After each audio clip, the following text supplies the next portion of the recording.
am Star Edgington, and I'm helping my friend Susan spread the word of her exceptional exit plan. Friday, January 17th, 2020.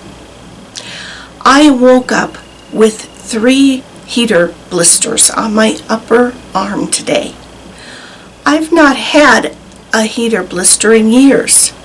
I've had plenty of heater blisters over the years and take pride in the fact I rarely get a heater blister for the same reason twice. I have learned that ceramic space heaters will burn your skin within 18 inches even if left on low overnight, and have the scars to prove it. In fact, I am pretty sure every scar on my arms is the result of a heater burn. I have learned through trial and many errors how to use my heaters without getting burned. When I follow the protocols I have created, I do not get burned. Yesterday I could not warm up the entire day. I woke up cold and my day went downhill from there. I was shivering in my house where it is 80 degrees around me while I was brushing my teeth, and I was sweating a fair amount. I actually did not feel too cold on my way to and waiting for the bus because the wind was not blowing that early. By the time I finished my blood draw, I was very sweaty and very cold. When I went back out to catch a bus home, the wind had started, and that was more than I could handle. When I got home, my helper was already here because the infusion clinic was running behind appointment time, and I did not get home until 11:15. I had her plug in my second computer heater so I could warm up before my decluttering volunteers arrived at noon. I never warmed up. I spent most of the time my volunteers were here, huddled in front of my computer and heaters. I would turn to look at the items to sort when my volunteers brought a new box or storage bucket to me, but I never moved my wheelchair away from the heaters like I had on Tuesday. And Tuesday, I was only using 1 computer heater. It was a rough 3 hours for me, but I think I hit it well. After my helper and volunteers left, I stayed right in front of those computer heaters with them both on high trying to warm up.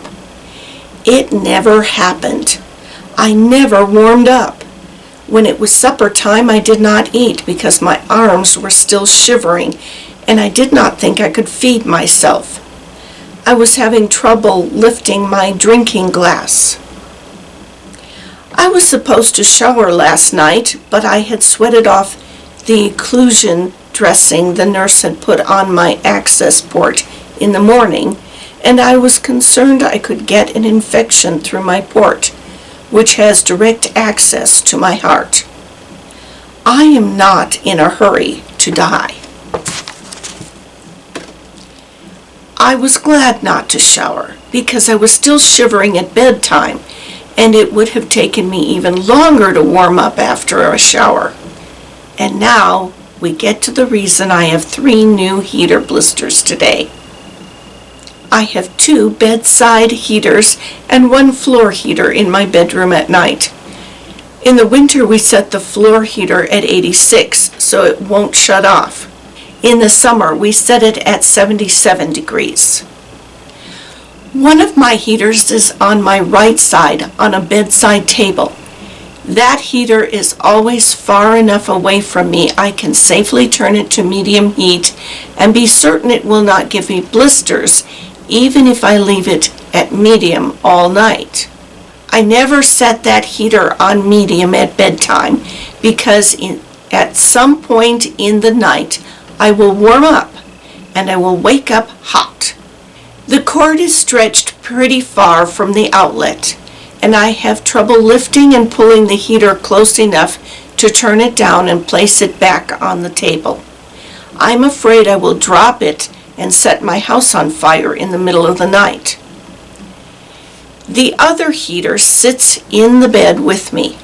I have a rail on my left side so the heater cannot fall off the bed. That heater sits about 10 inches from my face.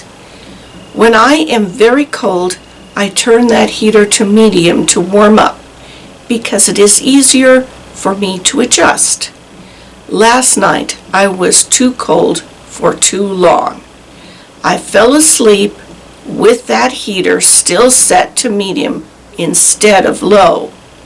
I fell asleep with my left arm on my head, and my arm probably drifted right beside the heater for the few hours it took me to wake up hot and turn the heater back to low.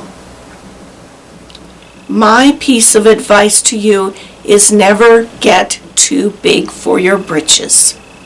Not only do I have heater blisters, I have had blisters from this exact scenario before. I know my heaters must be set to low when I sleep. I think the humility gods are taking revenge on me, writing about them Wednesday. Yesterday, I could say I am always safe with my space heaters. Today, I'm a loser who cannot follow my own safety standards. At least tomorrow will be day 1 without a heater accident.